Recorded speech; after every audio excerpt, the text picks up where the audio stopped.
un sistema de conocimientos y sobre todo un conjunto doctrinario que le garantice a los peruanos que vamos a tener un país como el que estamos planteando y no sencillamente hacer una retahíla de promesas a las que uno de mis maestros, Saya de la Torre, llamaba las listas de lavandería, porque él, si ustedes van efectivamente a una lavandería, les entregan un papel cuando ustedes llevan su ropa, los que tienen la posibilidad, especialmente en las ciudades, de dejarlo en las lavanderías, y ustedes marcan ahí dentro de 60 o 70 ítems, marcan con un aspa lo que ustedes quieren que sea, digamos, lavado y que en consecuencia se lo devuelvan. Pero estas listas larguísimas son las listas de lavandería, que son las que escuchamos lamentablemente en cada una de las intervenciones de estas personas,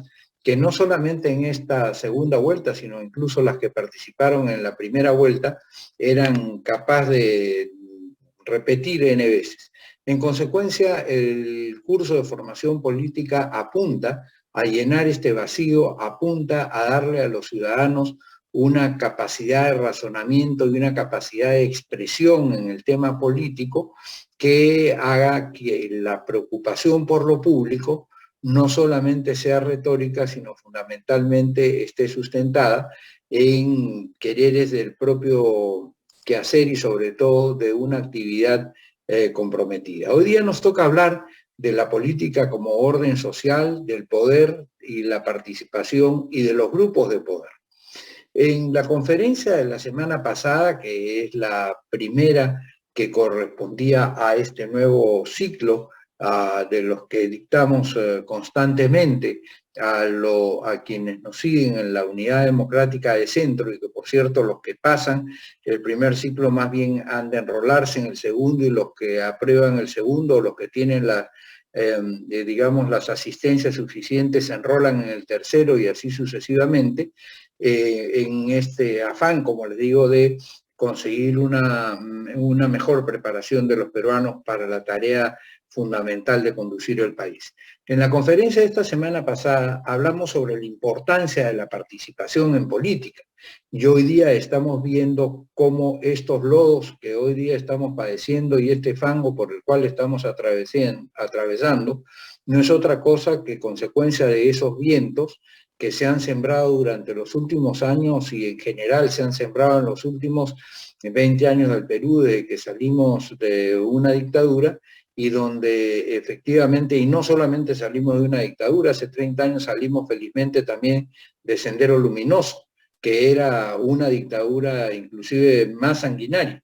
Y entonces cuando salimos de estas dictaduras, entonces nosotros dijimos, bueno, ya, pasó la cosa y no nos preocupamos más por formarnos políticamente ni por preparar al país para recibir una nueva dosis de esa vacuna permanente, que es la vacuna del conocimiento, para evitar justamente ese COVID tan maligno que es gobernar desde la ignorancia o pretender desde la ignorancia conducir una nación.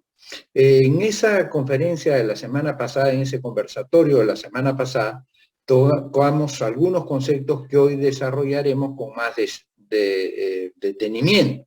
Como he señalado, nos toca hablar hoy día del orden social, del poder y de los grupos de poder. Lo primero que vamos a hablar es del orden social. No existe comunidad que pueda vivir sin consenso permanente. No existe ninguna comunidad que pueda existir sin un consenso permanente, porque eventualmente se generaría una situación de desorden tal que haría imposible cumplir no solamente las metas de la sociedad, sino las propias metas individuales. Como nos decía en el siglo XVIII Juan Jacobo Rousseau, Jean-Jacques Rousseau, cuando hablaba del contrato social, que en todas las sociedades debe de existir un orden para poder convivir, y ese orden tenemos que llegar todos los habitantes de esa comunidad, en donde efectivamente a cada cual le corresponda realizar una tarea, pero también cada cual encuentre dentro de esa comunidad un espacio en el cual desarrollarse. Si ustedes leen este libro, yo les recomiendo a todos ustedes que lean este librito, que además es un librito pequeño que se llama El contrato social de Juan Jacobo Rousseau. Verán cómo él dice que incluso hasta los más poderosos dentro de esa sociedad tienen que estar protegidos por el contrato social, porque aún en un grupo de primitivos, si es que uno es muy fuerte y los otros son muy débiles, los muy débiles se pueden poner de acuerdo en algún instante y cuando está durmiendo el muy fuerte, sencillamente lo terminan de matar y se lo comen canibalescamente. Por lo tanto, es preciso que exista un orden social para que haya una comunidad y en consecuencia, para poder convivir las agrupaciones humanas desde las pequeñas hasta las grandes, necesitan ese orden que organice las relaciones entre sus integrantes, que les sirve no solo para lograr una meta, y por cierto les sirve para lograr una meta, sino también para conseguir un sentido a su existencia. Es evidente que un orden es esencial para lograr una meta en cualquier materia que nosotros abordemos, incluso en jugar un partido de fútbol no se puede meter a 11 personas a la cancha si es que esas 11 personas no saben en qué se van a desempeñar. No pueden ser los 11 arqueros, no pueden ser los 11 delanteros, no pueden ser los 11 defensas, es decir, cada uno va a jugar en un lado de la cancha y va a tener una tarea especial con el propósito de conseguir una meta. ¿Cuál es esa meta de ese conjunto? Ganar el partido y, por cierto, eventualmente ganar el campeonato.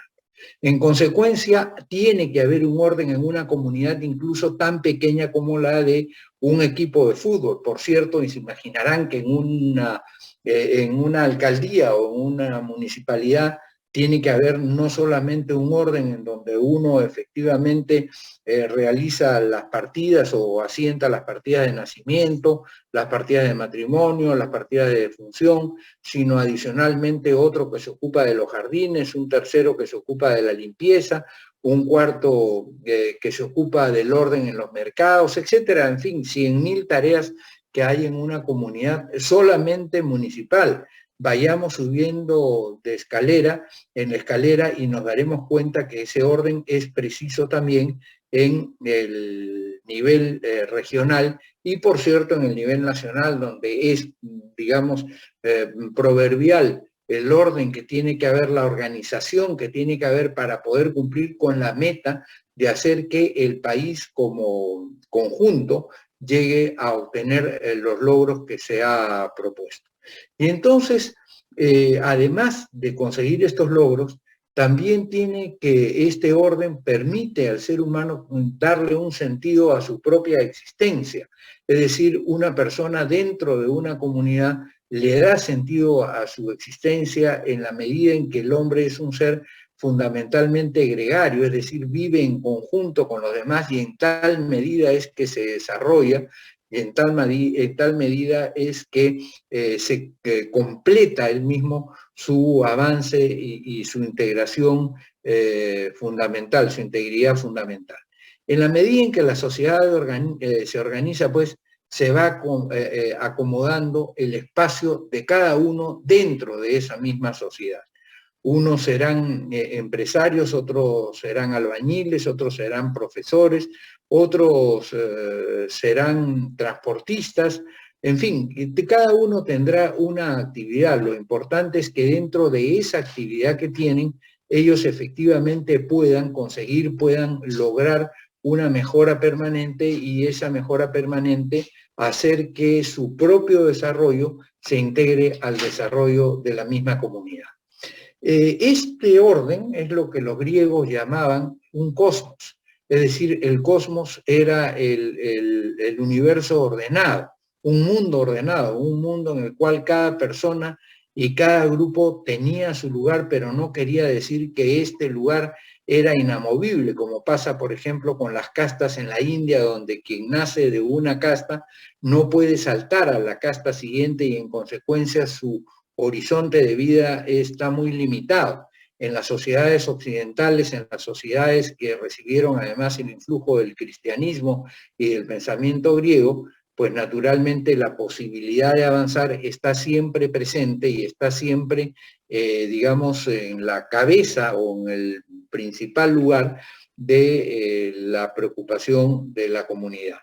Cuando hay una ausencia de este mundo ordenado, se configura lo que se llama, y también llamaban los griegos, el caos, es decir, el desorden. Cuando ustedes dicen, esto es un caos, ¿qué cosa están diciendo?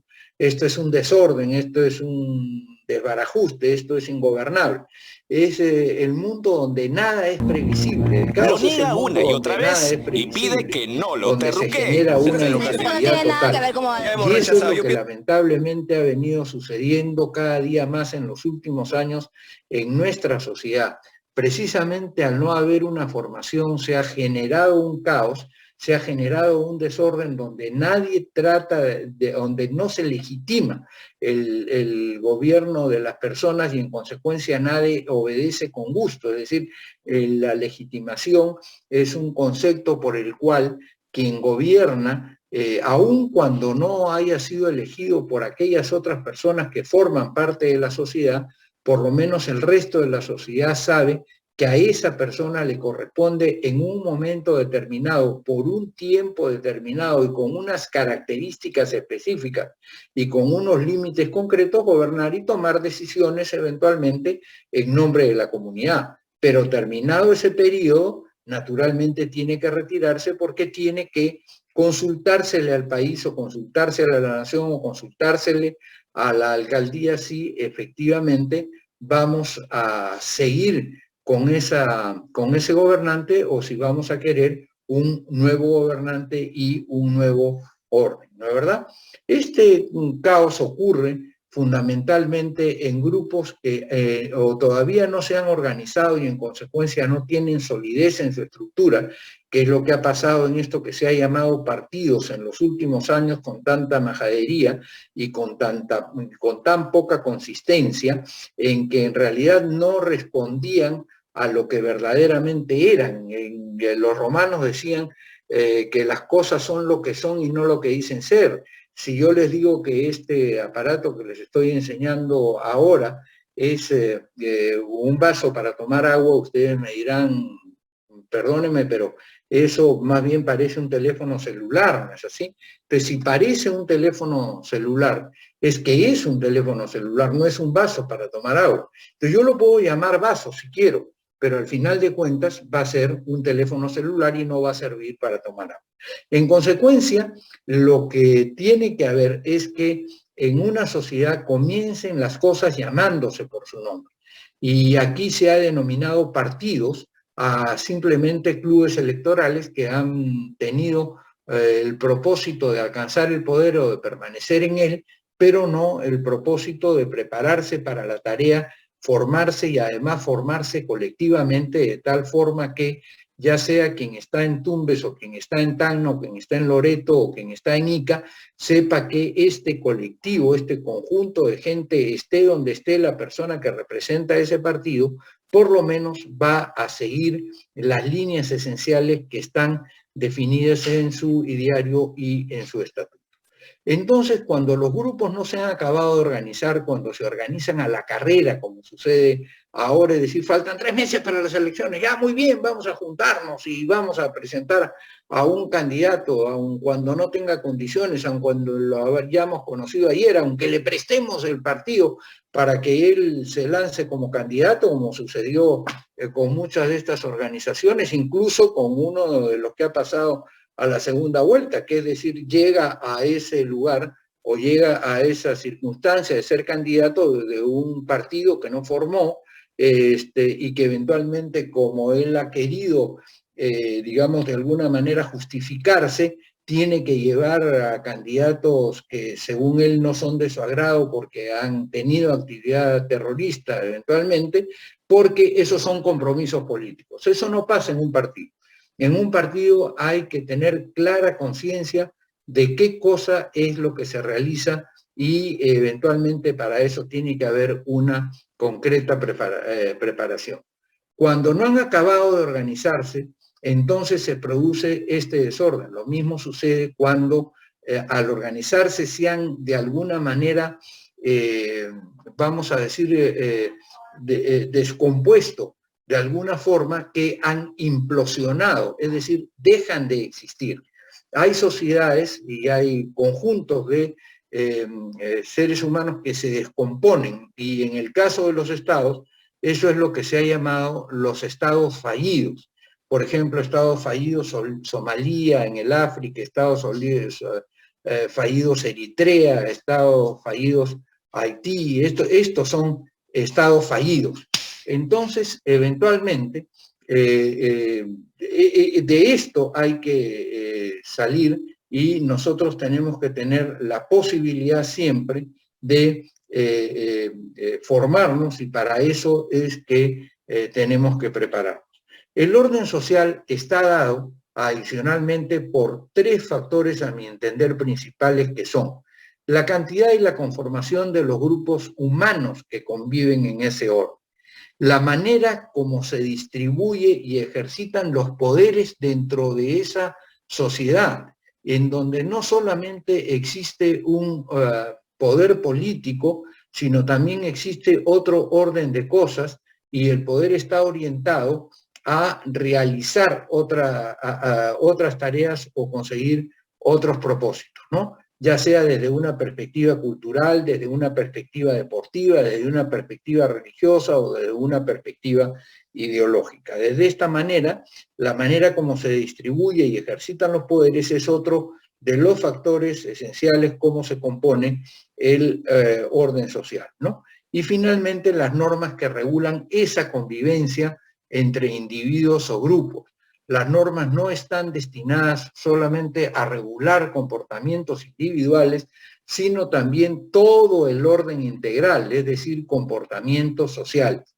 Conseguir este orden es la tarea de quienes estamos en la actividad pública. Para eso se preparan quienes están en la actividad pública, para conseguir que en una comunidad se dé ese orden, se presente ese orden sea un poco la guía de todo el conjunto de habitantes que viven en un lugar. Decíamos nosotros que la cantidad y conformación de los grupos humanos que conviven en ese orden es un primer rasero, y efectivamente lo es, porque de acuerdo a la cantidad de los individuos que conforman ese grupo será distinto el tipo de orden que se va a seguir. No es lo mismo el orden de una pequeña banda de nómades en las cuevas de Piquimachay, por ejemplo, en Ayacucho, o el orden de un grupo mayor como un señorío mochica. Estamos refiriéndonos a formaciones incluso pre-incas, eventualmente, y fíjense cómo ya en ese momento tenía que haber una ordenación en donde, dependiendo del número, se estructuraba el poder de esa sociedad de una manera o el otra, o finalmente cómo se terminó desarrollando en el Tahuantinsuyo en general, es decir, en todo el conjunto que comprendía ya no solamente a las cuevas de Piquimachay y a los mochicas, a los nazcas, a los paracas, sino que eventualmente a todos quienes terminaron siendo parte del Tahuantinsuyo. ¿No es así? Tampoco es igual el orden que hubo en el Perú dentro del Imperio Español, dentro del cual los criollos o indígenas peruanos no tenían idea de lo que pasaba en Europa o en las Filipinas, que formaban parte del propio Imperio Español. Es decir, formaban parte supuestamente del mismo orden político muy general, pero entre ellos no había una real integración, más aún cuando no existían los medios de comunicación que existen ahora. Conforme el grupo es mayor, hay más subgrupos que lo forman y se hacen más complejas las relaciones. Y eso es lo que pasa en las sociedades modernas. Cada vez tenemos más subgrupos que lo conforman, porque la gente se siente cada vez más vinculada o más estrechada por determinados lazos que no necesariamente se comparten con esa misma intensidad por todos los demás. Y eso permite o da lugar, muchas veces más que permite, a una suerte de diferenciación al interior de la comunidad que, digamos, distancia, en vez de digamos, conglomerar, en vez de cimentar, en vez de cementar esa unión, y no se puede construir en conjunto una situación, digamos, colectiva, ¿no es verdad? A la Unidad Democrática de Centro le compete sobre todo el orden del Perú, sin olvidar que estamos en un grupo o en un mundo globalizado donde tenemos que ubicarnos y del cual tenemos que participar. Pero nuestra tarea es fundamentalmente darle orden al Estado Nacional y también a los estados municipales o a las formaciones municipales y a las formaciones regionales que forman parte del Estado peruano. El orden social, por otro lado, es importante que lo tengamos claro, no es un orden social estático, es un orden que varía permanentemente a la manera como evoluciona la historia. Es decir, la vida de cada grupo no es igual ni tampoco es lineal, y no porque una sociedad haya partido de A tiene que seguir luego B y tiene que terminar como C, como quería, por ejemplo, el marxismo con el determinismo histórico. Ellos decían que a una sociedad feudal seguía de todas maneras una sociedad capitalista, y a la sociedad capitalista seguía de todas maneras una sociedad comunista. La historia nos ha demostrado que eso no es así, al contrario, que el comunismo donde pretendió instalarse ha sido un inmenso fracaso para las naciones que, digamos, embarcaron en eso, y que eventualmente quienes dieron lugar a otro tipo de ideas y a otro tipo de conformación social avanzaron más o menos. Por cierto, mucho más avanzarán si es que a la libertad le suman el criterio de la solidaridad social y en consecuencia del compromiso propio que tenemos que tener todos, quienes han tenido más fortuna y quienes no han tenido tanta, pero especialmente quienes han tenido mejor suerte en la vida, para poder compartir con el resto de los ciudadanos parte de esa fortuna y permitir que eventualmente haya un nivel mínimo, un nivel desde el cual cualquier persona puede alcanzar el desarrollo. Jeffrey Sachs, que digamos fue premio Nobel de Economía, escribe, profesor de Princeton, escribe en un libro que se llama The End of Poverty, que quiere decir el final de la pobreza, ¿no es verdad?, el fin de la pobreza, que nos dice que a las personas, a la gente, basta con ponerlos ni siquiera en el primer peldaño de una escalera, sino eventualmente en la parte de abajo de la escalera, sencillamente que sepan que hay una escalera, que por ahí se puede subir, y que el ser humano en el ejercicio de su libertad, en el ejercicio de su inventiva, va a subir necesariamente. Y él lo grafica además con una serie de ejemplos que los da en la India, pero que los da también en Bolivia. Jeffrey Sachs ha trabajado mucho en Bolivia y ha visto el desarrollo de muchas comunidades a partir sencillamente de enseñarles cómo es que estaban presentes las oportunidades. Lo que quiero decir es que el orden social no es estático, varía permanentemente de acuerdo a la manera como evoluciona la historia y a la vida de cada grupo, y también de acuerdo con las ideas que se asumen, la manera como el ser humano se concibe a sí mismo. Es esencial. ¿Por qué? Porque, digamos, el derecho o la forma de ordenación entre los seres humanos, dice, por ejemplo, Hermann Heller, que es uno de los grandes juristas de comienzos del siglo pasado, es una ciencia cultural, no es una ciencia de la naturaleza, sino es una ciencia cultural. Un claro ejemplo de esta, digamos, de esta especificidad de las ideas en cada uno de los conjuntos, lo podemos encontrar en la evolución de los conceptos de derechos humanos en los últimos siglos. El ser humano, digamos, ha ido encontrándose y ha ido entendiéndose de una manera cada vez más íntegra de lo que originalmente se fue, digamos, entendiendo a sí mismo. El ser humano al comienzo descubrió los derechos a la libertad individual, es decir, los derechos a que su propio ser no pudiera ser penetrado, no pudiera ser ajetreado, no pudiera ser desconocido por los demás seres humanos, es decir, la posibilidad de su desarrollo como persona, pero después se han ido aumentando los derechos sociales, es decir, en donde el colectivo, la comunidad que reúne el gobierno y el orden de todos, tiene que preocuparse también porque a cada una de estas personas que integran la comunidad le corresponda por lo menos un mínimo a partir del cual puede curarse, del cual puede educarse, el cual puede desarrollarse, digamos, en su inventiva, en su criterio empresarial, en sus posibilidades de pensamiento, de investigación, de análisis, de estudio. Y luego vienen los derechos políticos, que son aquellos derechos que en las sociedades ya son moneda común en casi todo, en el mundo occidental, en todo.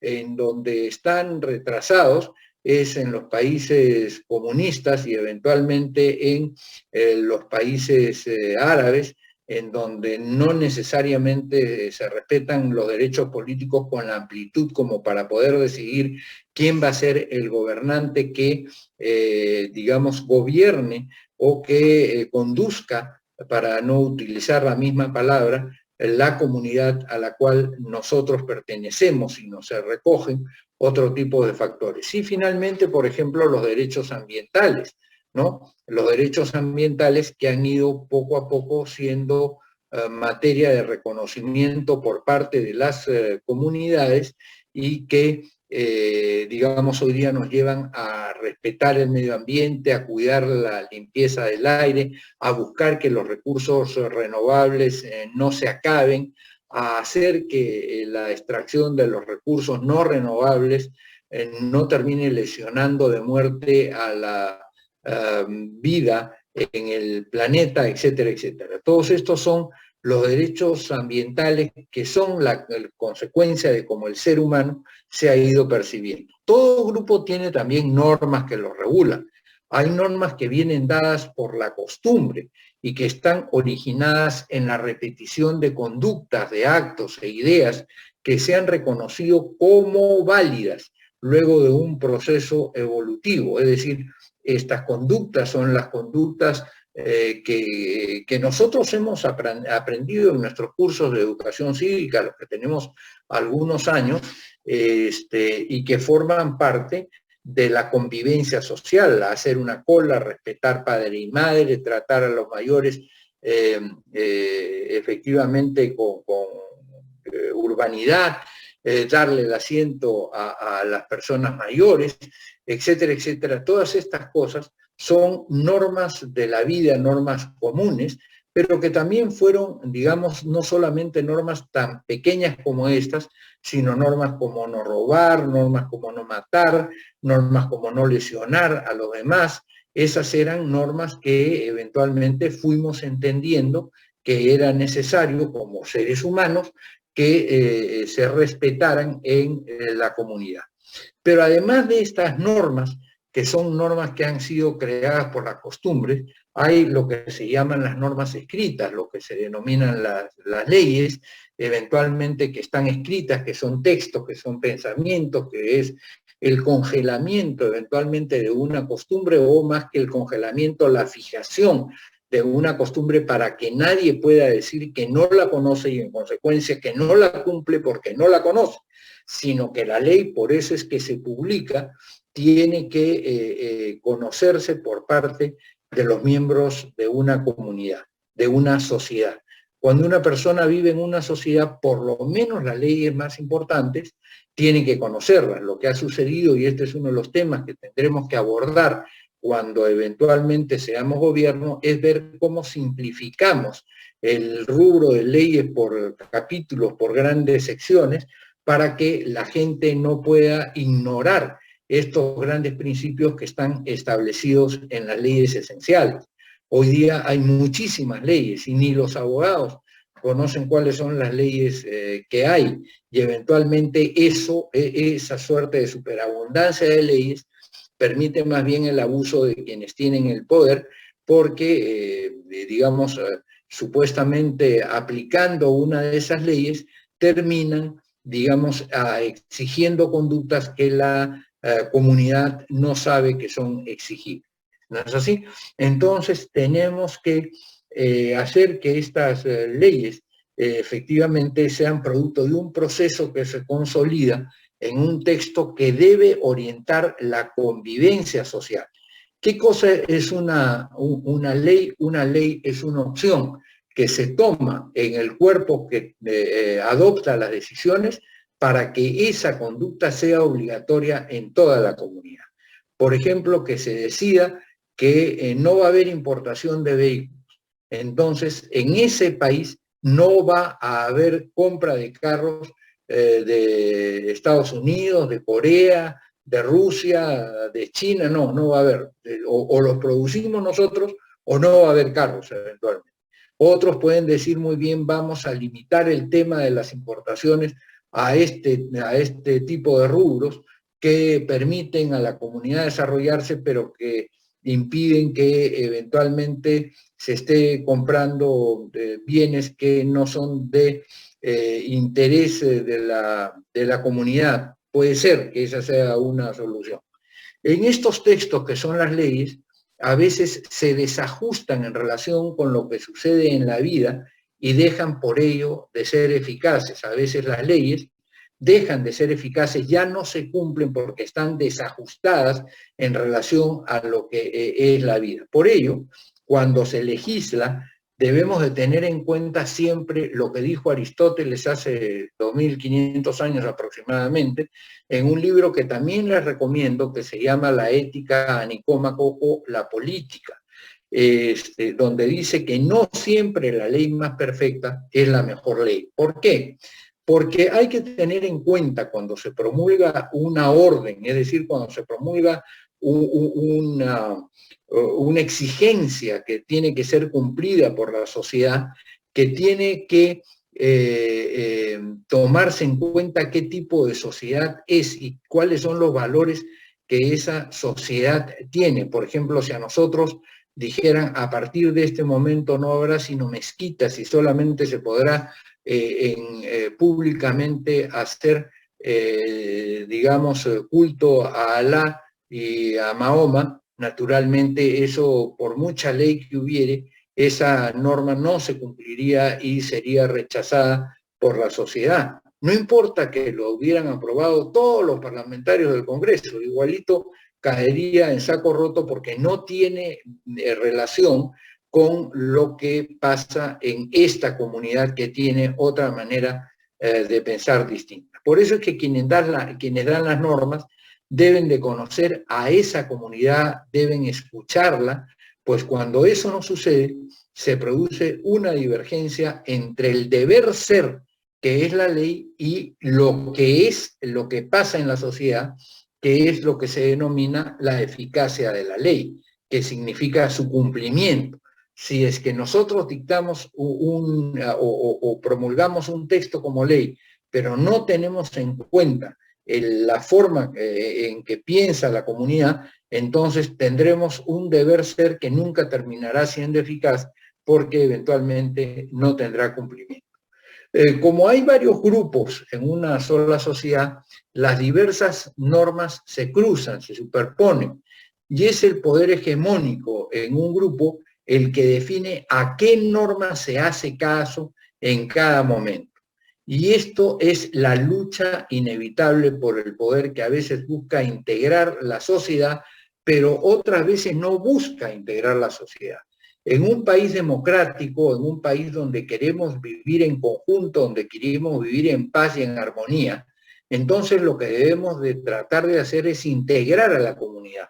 No que unos odien a otros, no que otros odien a unos, sino que efectivamente integremos a esa comunidad, dándole un espacio a cada uno y que no se sienta uno totalmente ajeno a esa comunidad. Un caso de esta superposición son los comportamientos de diversas comunidades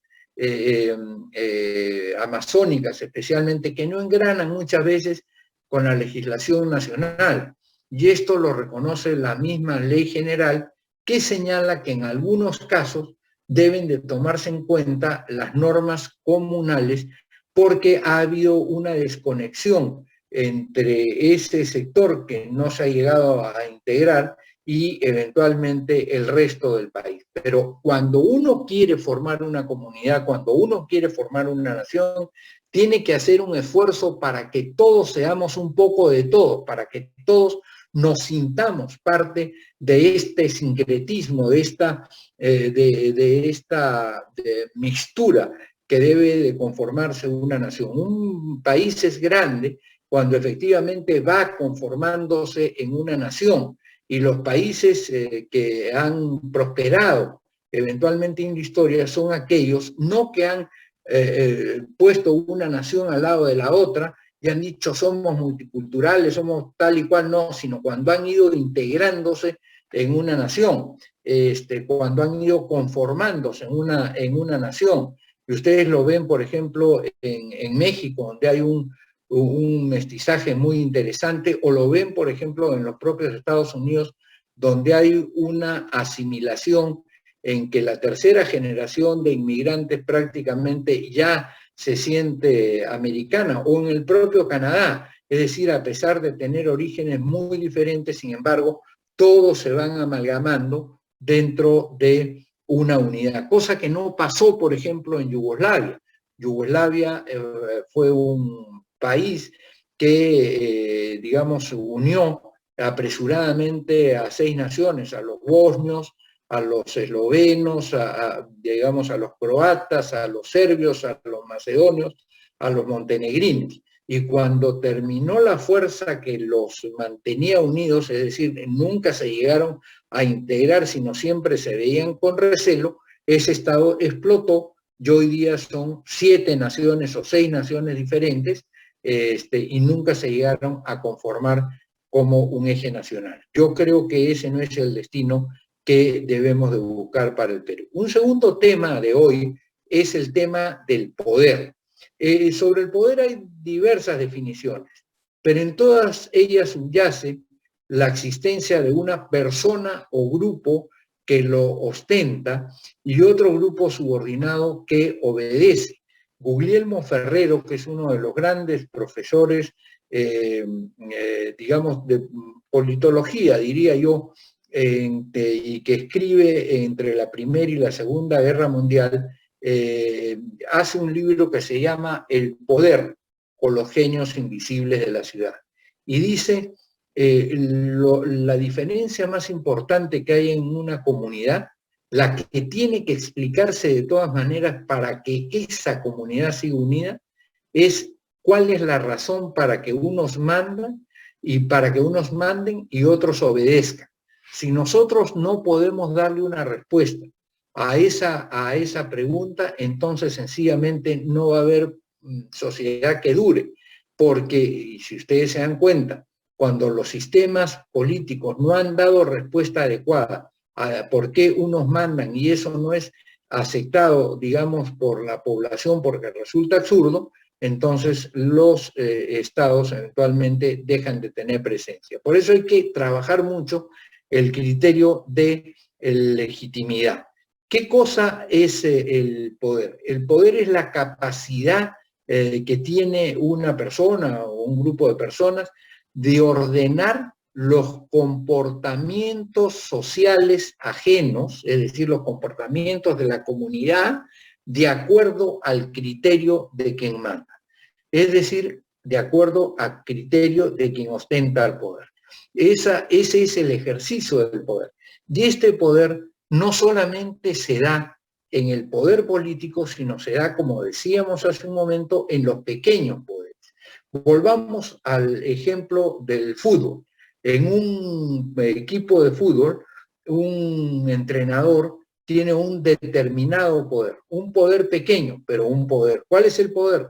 El poder es el decidir si van a jugar al contragolpe, si van a jugar a la defensa, si van a jugar al tiki-taka, si van a jugar con pases de profundidad, etc. Si alguno de los jugadores no le hace caso, el entrenador ejerce su poder y ordena que un jugador salga de la cancha y que entre otro para que el colectivo de ese equipo juegue de acuerdo a los criterios de quién, de ese quien tiene el poder en ese pequeño círculo.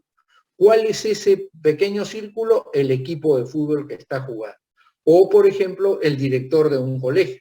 El director de un colegio puede decir que las clases van a comenzar a las 7:30 de la mañana porque en determinado lugar hay demasiado sol y en consecuencia si comienzan a las 8:30, a los niños les va a caer la inclemencia del clima hacia mediodía. Y es mejor que estudien de 7:30, digamos, a 11:30 y si están en una ciudad vuelvan a las 3:30 de la tarde a que sigan de corrido y tengan que soportar clases en un momento en que el calor los agobia y eventualmente no los deja pensar. Lo mismo podríamos decir del frío de lo que fue. ¿No es verdad? Lo importante es este criterio. El poder es la capacidad de ordenar los comportamientos sociales ajenos de acuerdo al criterio de quien manda.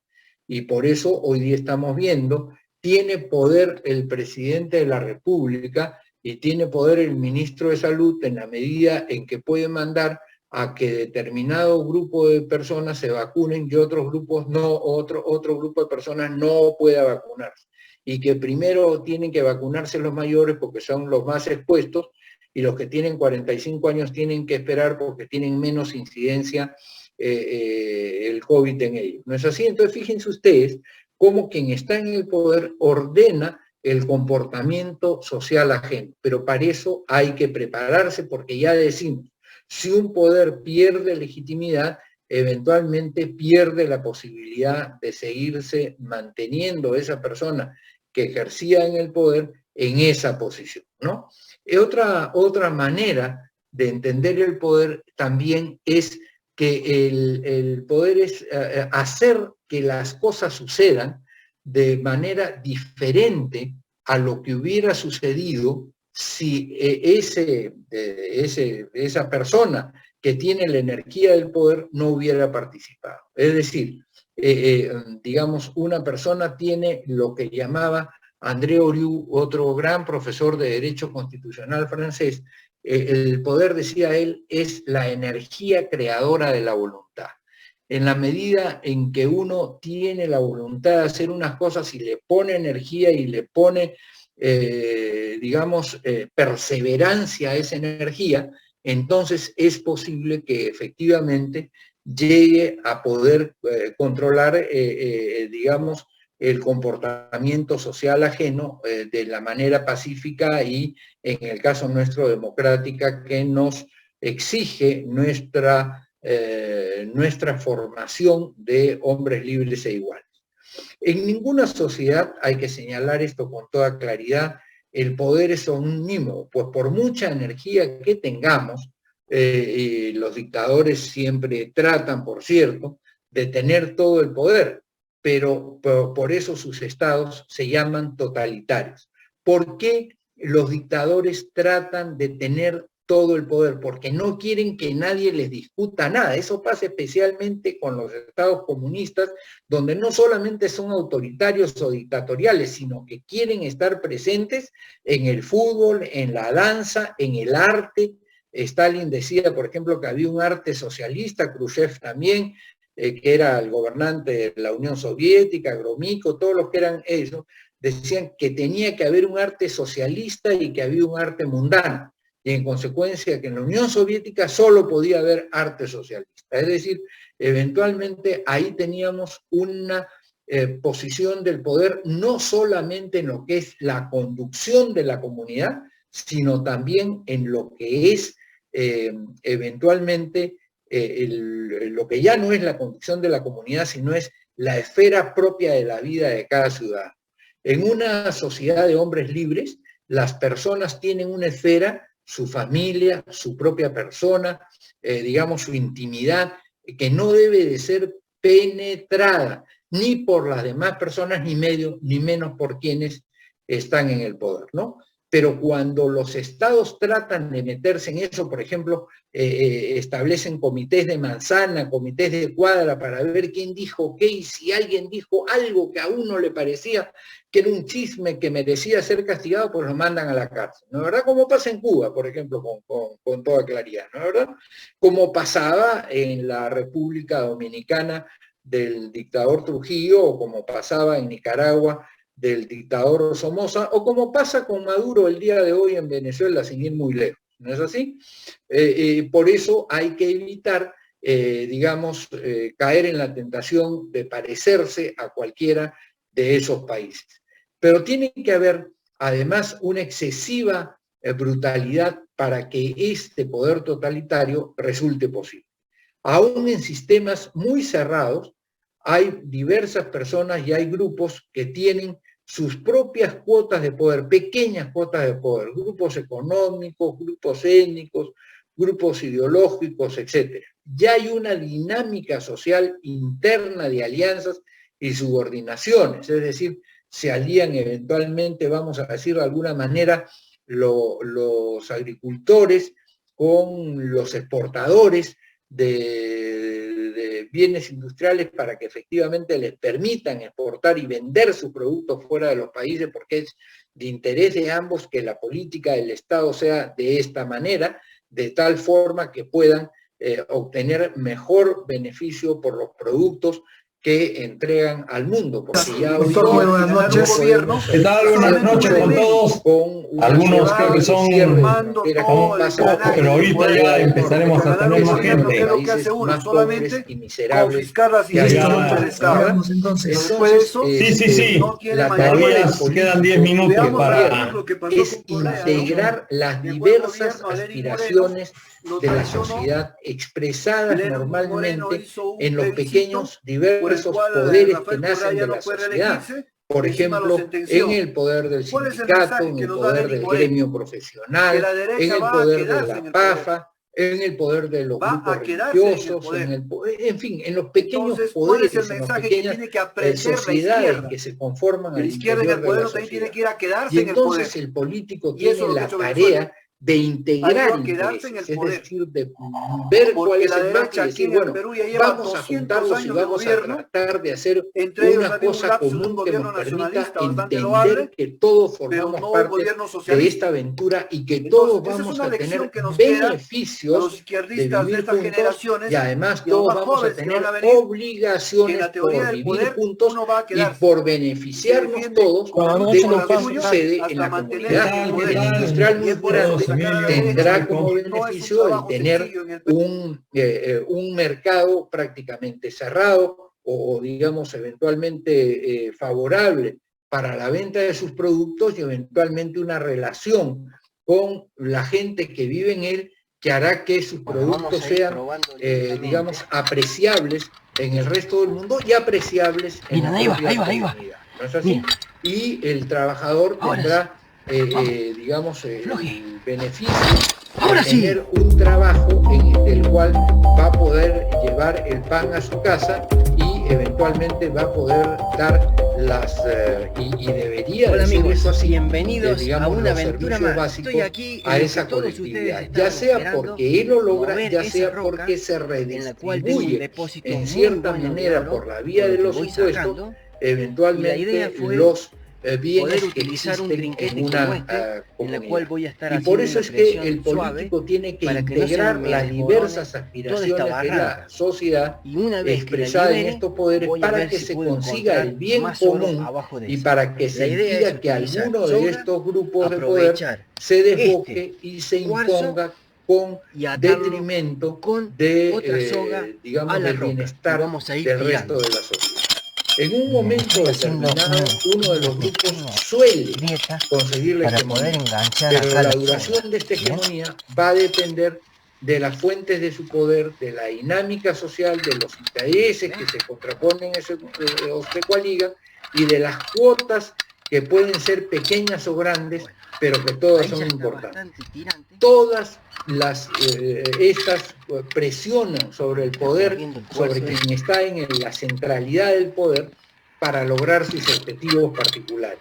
En algún momento, aún un poder pequeño puede convertirse en el eje de las grandes decisiones, porque la coyuntura lo coloca como uno de los tópicos importantes. Supongamos, por ejemplo, que hay una situación en donde hay una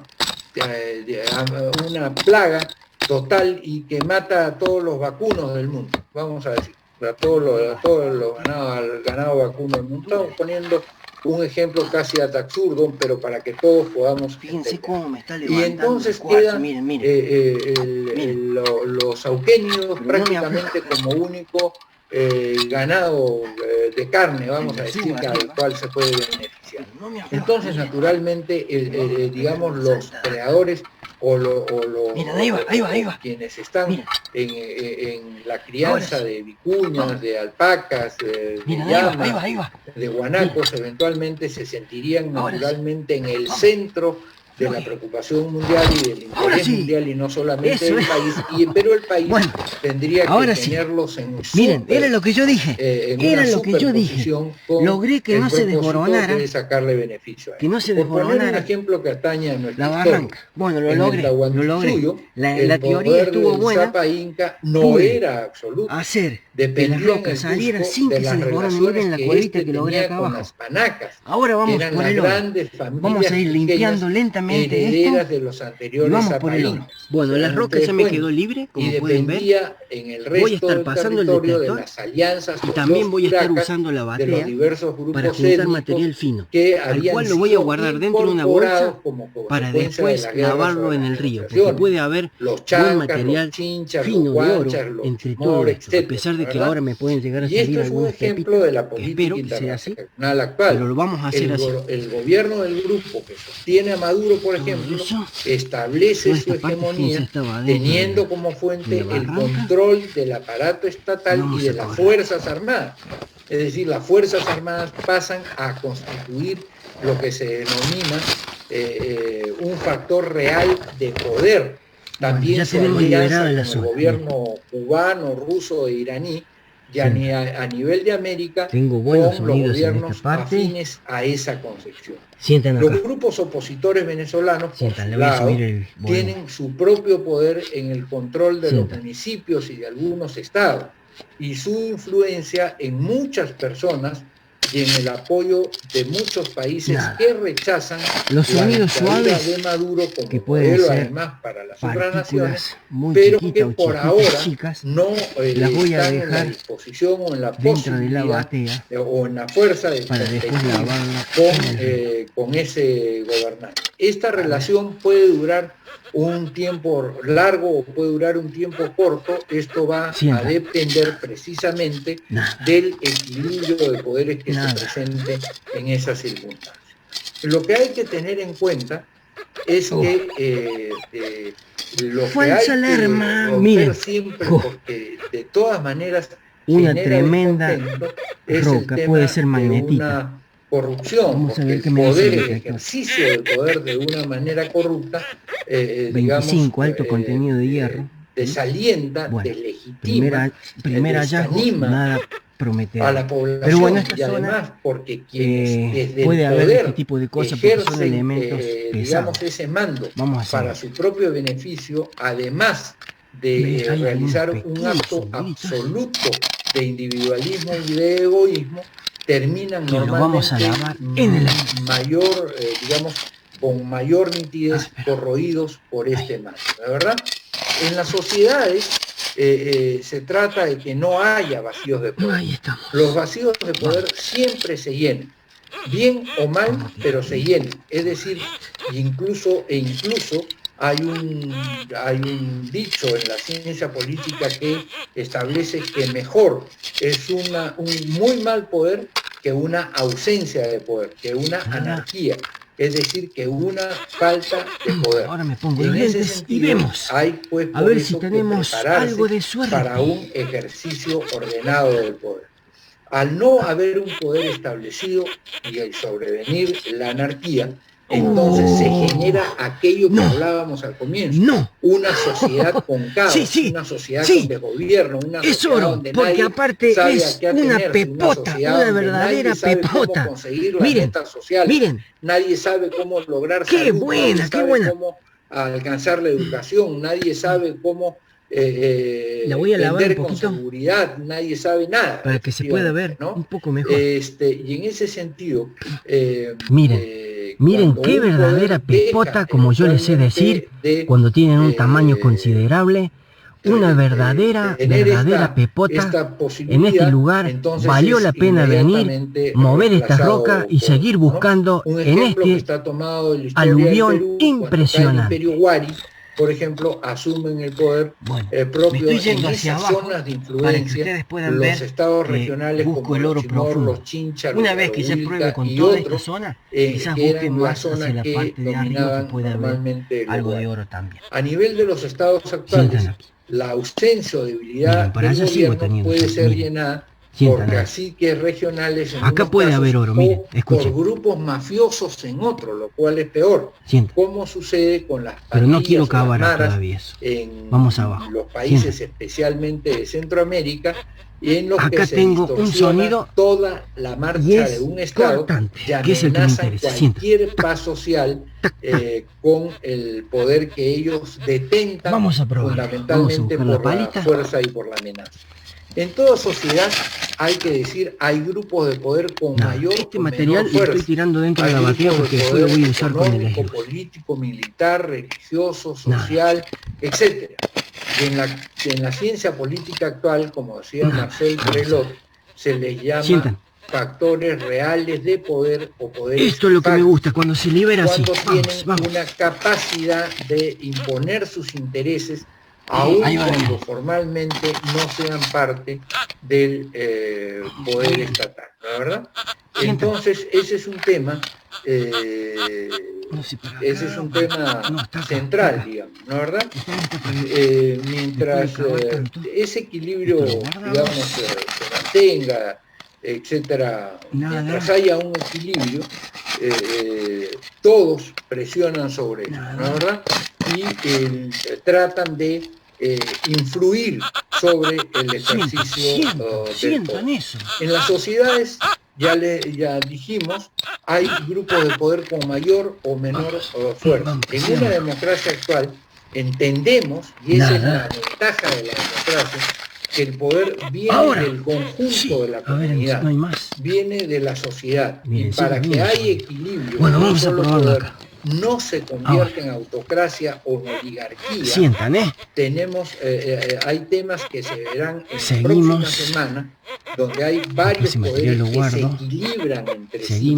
Primero, el poder del Estado se dividió en poder ejecutivo, es decir, originalmente el poder del monarca absoluto, del rey absoluto, ¿no? Entre los cuales saben, los incas, también, por cierto, pero también estaba el rey español.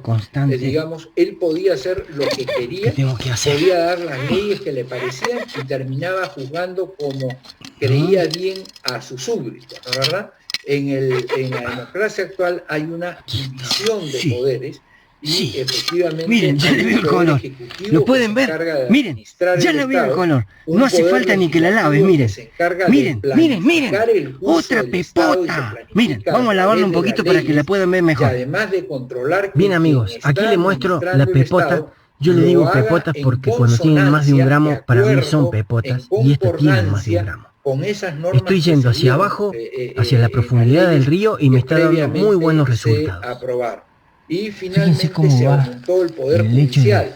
Y el poder judicial y los tribunales constitucionales se hicieron todo precisamente para que el poder ejecutivo y en general el poder del Estado no pudiera abusar del ser humano. Cuando ustedes tienen un problema, ustedes dicen, tú estás abusando de mí, muy bien, me voy a era lo que yo quería llegar, a esta zona. Por eso es que es tan importante. Tengo un sonido bueno en esta zona, y ahora lo vamos a ver. En la norma de derecho no se trata de vamos a elegir y terminamos, como muchas veces ha pasado en el Perú, eligiendo al mejor cantante, al mejor futbolista. No, cuando se trata de cosas de derecho hay que elegir a la gente que sabe de derecho. No me digas. Pero ahí, ¿quiénes tienen que tomar esa decisión? Quienes están en esa preparación, en esa capacidad, quienes han trabajado en ese tema, de tal manera que si ustedes quieren, por ejemplo, entrar aquí atrás tengo algo. a operar un cerebro, ustedes no van a decir, yo me apunto, a ver si salgo elegido. No, porque naturalmente quienes tendrán que decidir quién puede ir a operar un cerebro tendrá que ser el colegio médico, los médicos o las personas que se han preparado en eso y que pueden saber si una persona está o no en la posibilidad de meterse en un quirófano a salvar la vida de sacar esa roca para que se me caiga esto no es fácil. Y finalmente está pero le vamos a ir trabajando así, mientras se mantenga el equilibrio de poderes, podemos hablar de una democracia. Ahora voy a tratar de ir para abajo, cuando no para arriba, uno de esos no poderes del Estado o algún poder fáctico, que es peor, controla a los demás sin estar sujeto a su vez a controles o supervisión, la democracia cómo se liberó. debilita y puede desaparecer. Porque recién estaba el sonido. En las democracias es importante que el equilibrio no desaparezca. Y para ello es clave la participación del pueblo que dé legitimidad y sustento al elegido.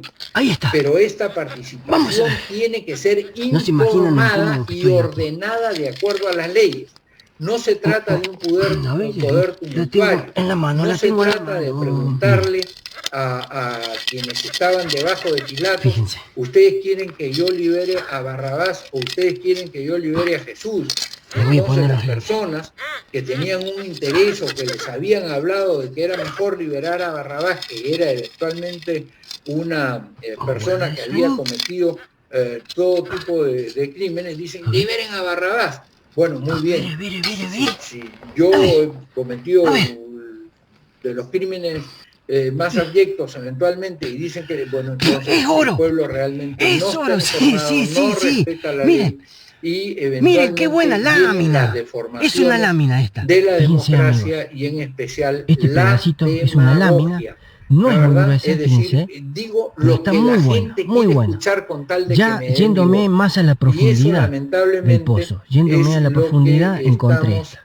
De alguna manera estos son los hallazgos del día. En este momento. Tenemos la primera pepita que saqué fue esta. Fíjense qué espectacular que está. Voy a hacer, esta pepita tiene que estar cerca de los 2 gramos. Es una lámina muy buena, no es muy gruesa, pero es bastante buena, sino que voy a hacer que sea el doble y esta otra que también está cerca de los 2 gramos. No se trata de una muy buenos hallazgos, una feria de el lugar es impresionante, como ustedes lo pueden ver. También he sacado mucha roca caliente, magnetita. La fuerza del poder. Encontramos bien, amigos, espero que les haya gustado el video. El kratos en griego, voy a estar dejándolo aquí, latín, pero voy a continuar con la fuerza, es impresionante, y lo que se llama la euxoxía en griego, y o la autoritas en que latín, muchos de ustedes me han dicho que es más un gato, la legitimidad. Otro la potestas es el poder de la fuerza, una comadreja. Lo voy a reconstruir, lo voy a pegar con un pegamento y lo voy a tener en el video porque me está dando mucha suerte. Y quiero que juntos le pongamos un nombre a este bichito que después vamos a ver de qué se trata, qué animal es. Pero desde que estoy con esto aquí, yo no soy supersticioso para nada, por supuesto. Pero me gustaría tenerlo en mis aventuras, porque la verdad que me ha dado mucha suerte en la búsqueda de oro. En los últimos 30 años, el hecho de haberlo encontrado aquí adentro, donde estamos cavando, es un presagio, así que, espero que te haya gustado todo lo que vimos. Vamos a tener la compañía de este nuevo animalito en mis videos y le vamos a dar un nombre. Me gustaría que ya vayas tirando los nombres que querés que tenga. Y ahora sí, me despido y será hasta la próxima aventura. Digamos, desgarrado al país, ¿no es verdad? Y en ese sentido, un político y especialmente una persona que haga política en fuerza democrática debe de tener siempre este tipo de autoridad y debe de proyectar este tipo de autoridad para que efectivamente el kratos, el poder, la fuerza se aplique de una manera justa y equilibrada cuando le toque ejercer niveles de gobierno. Por eso es que invoco a cada fratre de la Unidad Democrática de Centro a tener autoritas, es decir, autoridad, para luego tener poder. Es decir, cuando la gente sienta que una persona tiene autoridad, debería de gobernar, muy bien, entonces ahí estamos maduros para el trabajo de gobierno. No como ahora, que estamos escogiendo realmente entre, digamos, entre una formación, no solamente una formación de inmaduro, porque ha habido gente que ha tenido una mayor preparación profesional, sin duda, pero ¿qué formación política han tenido en el curso de su vida? A ver, si yo hubiera sido mecánico durante 69 años, puedo presentarme, digamos, a los 69 años porque quiero ser literato o quiero ser profesor de lengua griega. No. Naturalmente que no, pero tengo 69 años, sí tendré 69 años digamos, experto en asesor en economía, pero tengo 0 años en viajar el país, tengo 0 años en conocer a la gente, tengo 0 años en haber interactuado con el pueblo. Por eso, el éxito en política de una persona en el ministerio radica en que cuando esa persona proponga algo, tenga efectivamente el reconocimiento de su comunidad. Hoy día, el problema que estamos pasando y la tragedia que estamos atravesando es que no tenemos esa seguridad con relación a quienes pudieran ser gobernantes los próximos años. Y por eso habrá que tener siempre un ojo avisor y bien abierto, cualesquiera sea la persona que gane, para que no pueda cometer desmanes en contra fundamentalmente de la dignidad de la persona, que está conformada por 2 valores esenciales, la libertad y la igualdad, y por una actitud fundamental, la solidaridad social. Como partido y como dirigentes, nosotros vamos a proponer políticas públicas y necesitamos el apoyo. Gracias a la colaboración de un conjunto de amigos que se han preparado en el tema de gestión pública durante todas sus vidas, va a haber también en la Unidad Democrática de Centro un curso sobre gestión pública para que quienes lleguen a ser alcaldes, regidores, diputados regionales o gobernadores regionales en las elecciones del año 2022 sepan por lo menos los rudimentos que hay que tener para no, digamos, equivocarse severamente en el ejercicio de ese poder que espero reciban de su relación desde ahora iniciada con el pueblo. Ese apoyo vendrá y efectivamente se inspira confianza y en base a una capacidad que demostremos no solamente de forma personal sino grupal y adicionalmente a la corrección de nuestra conducta, porque como dice el ejemplo, la palabra convence y el ejemplo arroja. Muchas gracias por haberme escuchado y estoy a la solicitud de ustedes para atender cualquier pregunta y poder continuar el diálogo. Muchas gracias.